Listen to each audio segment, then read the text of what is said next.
ahead. Yeah, we'll get started now with Coach Satterfield. Well, we ask that each of you mute your devices until you're asking questions. When you wish to ask a question, please unmute your phone, identify yourself, ask the question, and then return your phone to mute. Go ahead and ask your questions for Coach Satterfield. Scott, this is Russ Brown. What's your latest thinking, having digested all the different opinions that are coming out about the college football season? Do you expect it to start on time? Or are you now expecting it to be delayed a little or even canceled? What are your thoughts on that? Well, I think just with all our talks that we've had over the course of the last 5 to 6 weeks, that we feel like we're coming back and playing. The whole gist of this is we don't know when. I think we're all kind of sitting in limbo. What we're doing now is trying to come up with plans to a return to play. I think we've kind of have a consensus of a 6-week return to play plan. So whenever we do come back and say, all right, we're going to start playing on this certain date, you kind of back that up 6 weeks and then get everybody in. So, I think internally here at Louisville, we're trying to have a plan to win, a best case scenario when we can get our guys back on campus to start working out and training.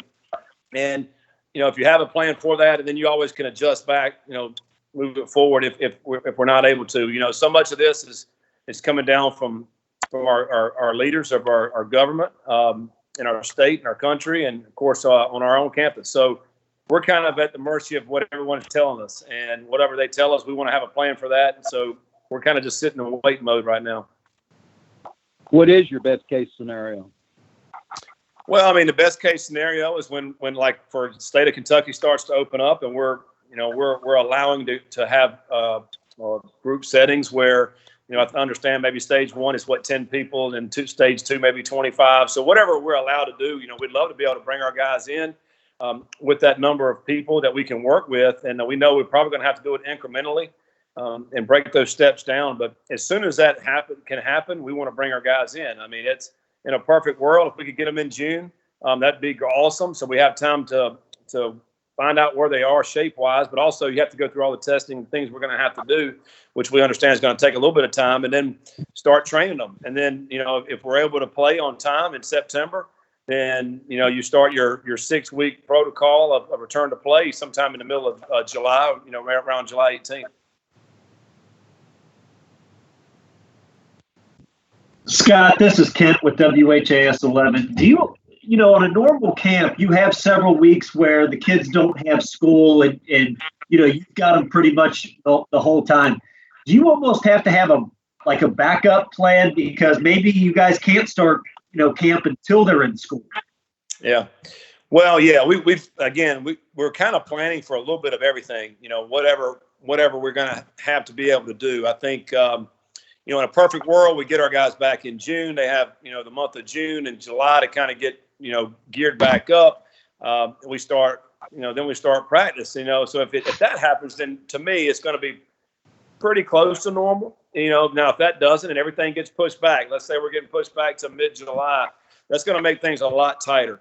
The one thing that we as coaches are going to have interest in is the safety of our kids, not only with the pandemic that's going on, but also once they get back here, how healthy are they, as far as how in shape are they, I guess. We don't want to pull any muscles or have anything to happen that would have any injuries, I think. So we will be very delicate if that happens. If the more it gets pushed back, the more slow we're going to have to be in getting these guys back into tip-top shape.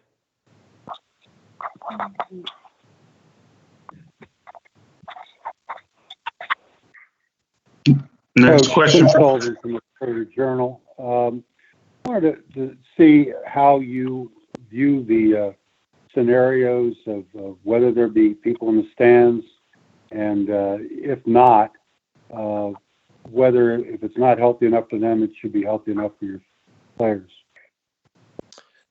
Well, I think obviously in a perfect world, you want to have as many fans as you can have in a stadium. I think we are a spectator sport. There's no question about it. It's in the collegiate model as well. I think a lot of athletic departments rely on the revenue that is generated by ticket sales, and quite frankly, as a football I don't know. It's hard to envision football without having these people in the stands. Now, I think if you did a poll and asked people, would you rather have football with nobody or no football at all? I think they'd rather have football, So we don't know what that's going to look like, Jim. I mean, I think a lot of this is going to depend on, what happens over the next few weeks, over the next 2 weeks, the next month, the data that comes in, where we are with things. I think that's going to really dictate what's going to happen. Is it going to be a deal where, you have to have separation from between,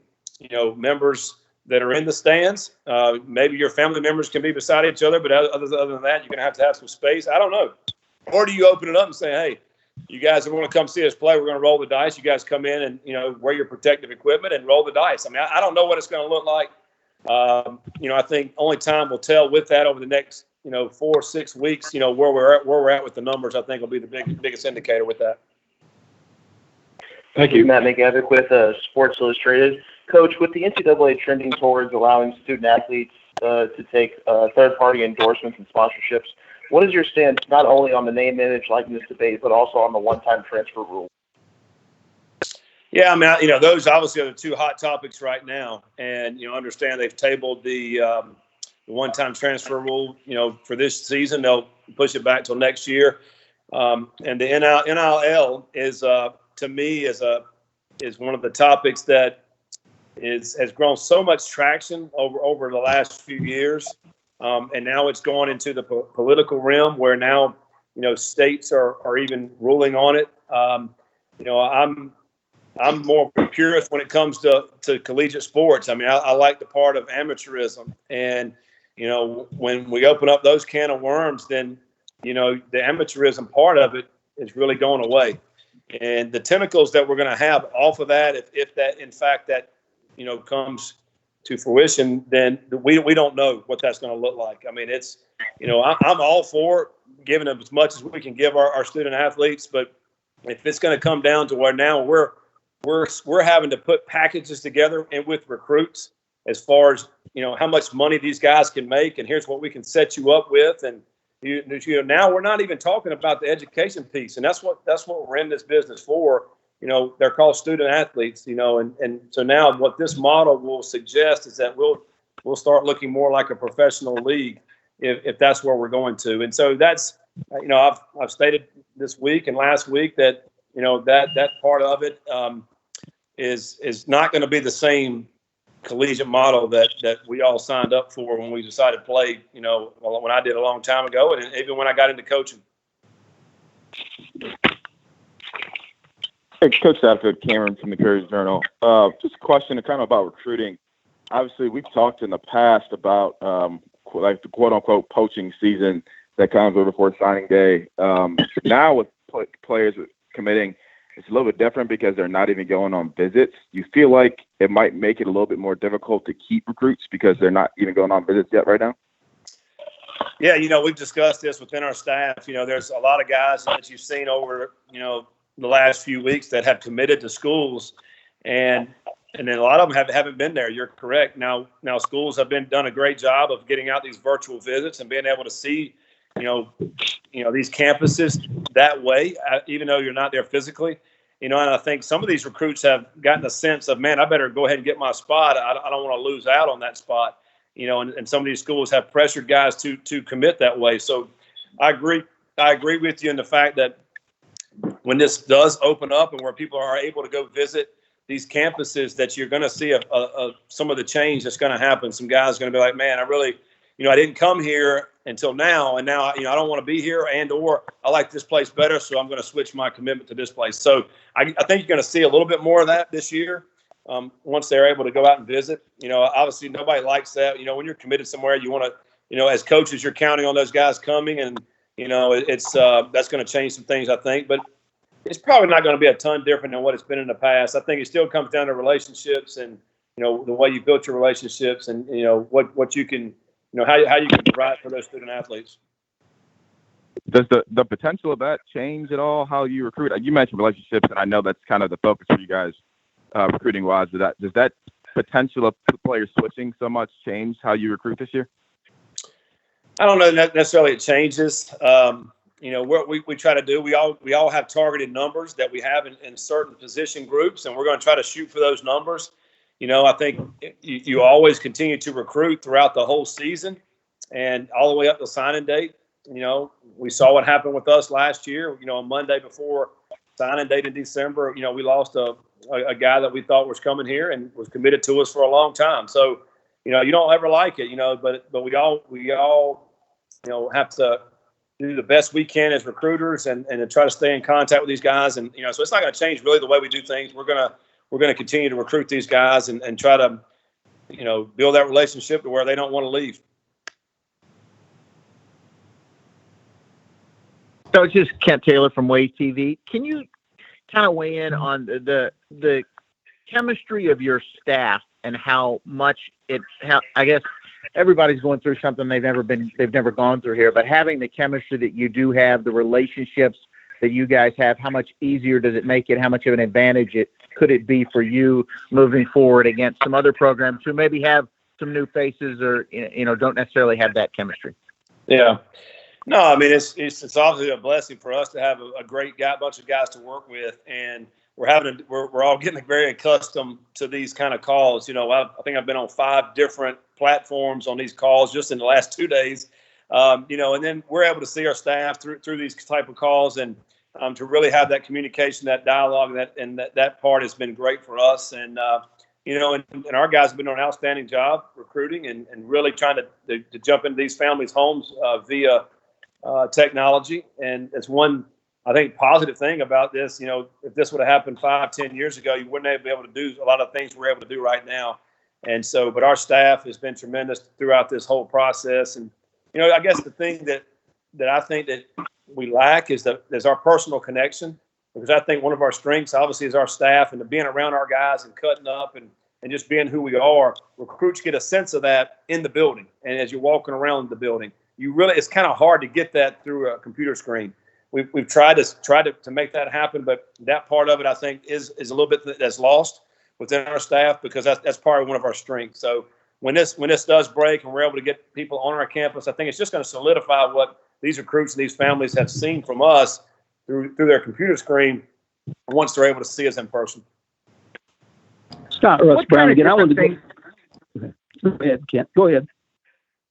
Well, what kind of different things, Scott, have you all done recruiting? I know early on we saw some coaches giving personal tours of some of the facilities. What other things have you added to that recruiting process?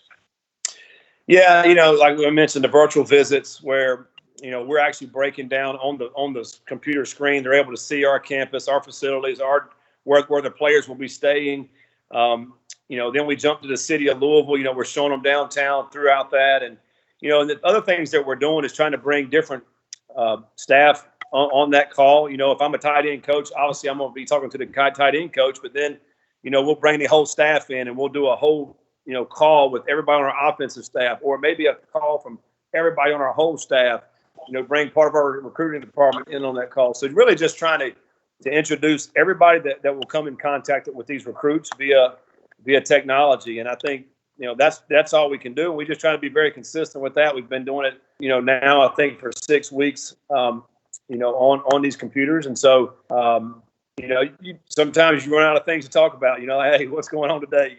It's like Groundhog Day, because really it hasn't been a whole lot changed, throughout this whole period of time. But that part makes it a little bit tougher. But yeah, I mean, just as much as we can do is just having this face-to-face contact with the recruits is all we can do. Scott, Russ, again, getting back to about the question about the compensation, is one of your concerns about that the possibility, maybe, for lack of a better term, the rich could get richer, say in Alabama could come in and offer a lot more, or Clemson or Southern Cal or those type of people? Well, yeah, I mean, it's you guys got to think about if you're a junior in high school and you're a big time quarterback, and all these colleges are coming after you. I mean, I just got to think that the ones that have boosters that are willing to provide money for these recruits to come in, they're going to certainly do that, and they're going to offer that. And if I'm a recruit, when I talk to this school, I'm going to say, hey, what are you offering me? What kind of possibilities will you guys have? and then so on and so forth. And then I think after this has been in place for years, then they're going to be talking to the players. Hey, what'd you get? What'd you get? And those type of things. And it's just whoever's going to be the most willing to provide that kind of, we'll call it momentary money, which is, in college, your thought is you're going to come there and you're going to play and be, get your degree, and you may have an opportunity to go play at the next level and make money. And then you're 30 years old and you've had a great career, and now you go out onto your career. But so now these guys are going to be able to tap into money, as a 17, 18-year-old, and you're going to be dealing with agents as coaches. You're going to be dealing not only with family members, but agents with these kids. I mean, it's just a whole new set of things that are going to be happening, particularly with your high-profile recruits and then your high-profile players once they become the players at these colleges.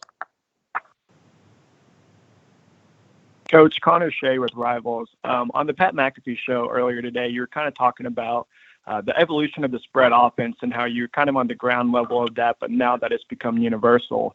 Was kind of curious, since you said that you were always trying to get ahead of the curve as far as offenses go, where do you kind of see offenses trending, and what maybe is the next big fad? Well, I think we've kind of been a part of that. We've gone to the pistol the last 4 or 5 years, and we're running the stretch. I mean, the outside zone play. And so, you can go back and look what we did at App State, and then what we did at Louisville this year with, a running back that 1,500 yards rushing, and we had that at App for 9 straight years.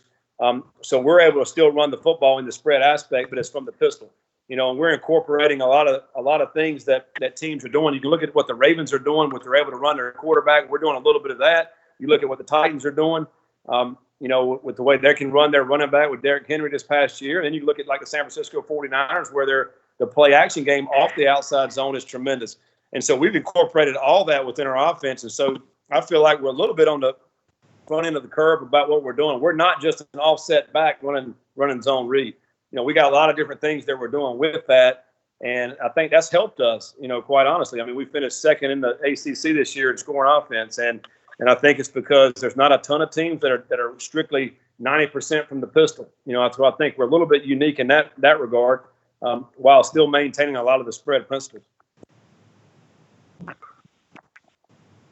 Hey, Coach Cam again from the Courier Journal. Go ahead, Cam. Okay. Just a little bit on Derek Nicholson. I've talked to a lot of people about Derek, and obviously one of the things that stands out to them is his energy. I'm curious what your first reaction was, or your first impression of him was when you guys had your interview, and then what has stood out to you about him since he got to campus. Yeah, one of the things when he first came in to interview, very engaging, very energetic, and just has a good presence about him. I think you can get a good feel for someone when you first kind of meet them, and just kind of get around him for a few minutes. And he really jumped off at me right off the bat with that, and then did a great job in his interview. And then since he's been here, he's fit in very, very well with our whole staff. Works really well with our players, and has done a great job in recruiting. So when you're on these calls like this with our coaches, and you're able to see how they interact with families and recruits, and he does a great job with that. So, really excited about having him join our staff. He fits in perfectly. He's a good, young, energetic coach. I think he's got a really bright future in this profession, and he just brings just a great deal to our staff. Great family person, a great coach, and then also all the other intangibles that we're looking for as coaching. So we're fired up about Derek. Coach Kent Taylor from Wave again. What's been the payoff of Makai being the 11th pick in the NFL draft? There have only been 2 other U of L players picked higher ever. Yeah. Well, I mean, again, it just brings spotlight in a positive light to our university and our football program. And I think, what he was able to accomplish this year, when we first got here, that he was not projected anywhere near the first round. I mean, people said, he's going to probably go pro, but we don't know when and where. Well, to his credit, throughout the year, I mean, he worked his tail off and became a dominant player this year against some really good defensive ends. And, for him to get drafted that high, I think speaks volumes of our coaching staff, but also of Kai, of what he was able to put into the work ethic that he did. He was he's obviously a huge human being, and I think he's going to have a long career as a pro, and a lot of that'll be up to him, how hard he continues to work and how hungry he stays, and I wish him nothing but the best, but I think we've had a tremendous amount of success over the last 6-7 years, University of Louisville football, of putting guys in the NFL, and a lot of those guys have had really, really good careers, and I think he'll be another one of those guys. Do you mention to recruits also real quick, Michael, if I can follow up on that, you also mentioned to recruits the App State guys, because a couple of those guys went higher than maybe we're used to seeing App State guys go. Yeah, absolutely. We had 2 guys drafted, the top. No school in the Sun Belt history has ever had 2 guys go that high. I mean, that speaks volumes, and that was part of the class that we signed 4 years ago that we thought was an outstanding class and a lot of great players. But Darrington Evans, who went 3rd round to the Titans, he was one of the lowest rated recruits that we signed in that class. But we thought he was a great player and he was a great person. I mean, so we thought he could continue to develop and work hard and become a great player, and he was able to do that. So, absolutely, we use that, because those are the guys that we evaluated and ended up signing that were high draft picks. And so, we think our staff does an outstanding job of developing players, and we wanted the recruits and their families to know that, and obviously, we're recruiting guys that are higher rated, and we feel like that are really good players in the high school level that if they come here, they're going to have a great opportunity to be drafted, to live their dream of playing in the NFL. And so we're certainly going to sell that. I think we ended up having 4 guys that got picked up either by drafted or free agency. Coach Michael McCammon from 247 Sports. Now that we're essentially 2 months into the shutdown, have you been impressed, or what are your thoughts about how the players have continued to progress while they're on their own? And have there been a couple guys that may have surprised you with the leadership during this difficult time? Well, I'm very impressed with our guys. We're meeting. We do our team meetings on Monday, and then our position meetings throughout the week. But our guys have been very resilient. They're still determined. They're hungry. They can't wait to get back. And some of our guys are in tough situations back home, and where they came from, and it's hard on them. And particularly guys that have been out of the house basically for 3 years now. Now they're back in the house. It's a little bit tough on them. So. But they've been very resilient. Now how hard they're working and all that, we really don't know. We can't really monitor that, with their workouts and how well they're running, But, from all indication, most of our team is putting in some great work and doing a lot of great things. And, there's not any one person that's really stood out. I think as a football team, we're trying to hold each other accountable. One of the things we talk to our leadership team within our team about is reaching out to your position group and really holding them accountable. And I think whenever you have that kind of accountability, when it's coming from player to player, that's when you got a strong team. Scott, hey, it's Jody Dimling with Cardinal Authority. Can you just go back to recruiting? And last year was so weird. You guys hadn't recruited. You were new as a staff, and then you got on that run in May and June where it was just kind of ridiculous of all the commitments you kept getting. This year with the pandemic and the shutdown, it's all different. Do you like where you're at right now with having the commitments you have on board and knowing what could be coming in the next few weeks?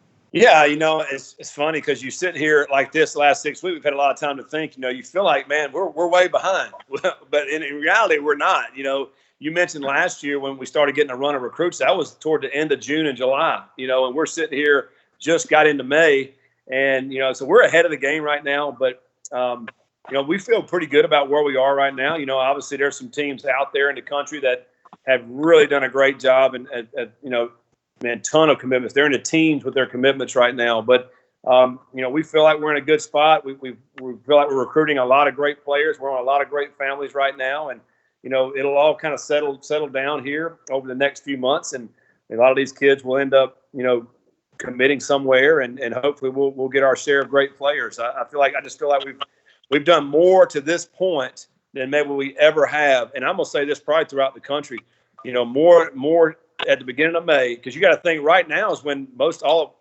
colleges are out doing recruiting. All assistants are on the road right now in the past, and now everything's been done in-house. And so I think everybody's well ahead of where they were, ever before at this time. But, only time will tell how it all pans out toward the end. I think a lot of it's going to be determined about how quickly can we get visits on campus. I think that's going to be a big factor. If it's dead all summer, then you're going to see an uptick on visits that are going to be happening in the fall whenever the season starts back. So it'll be very interesting to see how that unfolds.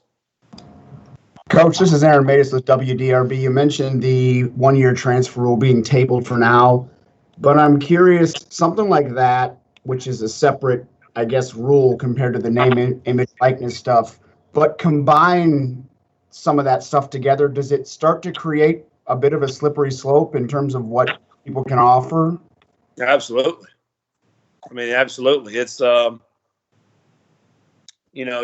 are two separate entities. We understand that. And, but if you're able to transfer at any point in time and be eligible immediately, don't you think that tampering is going to get involved with that if you couple that with NIL? I mean, it's just it's going to happen. We know that's going to happen, and we don't want that in the game. And there's hardly any way to monitor that. So those are just some things I think as coaches throughout the country.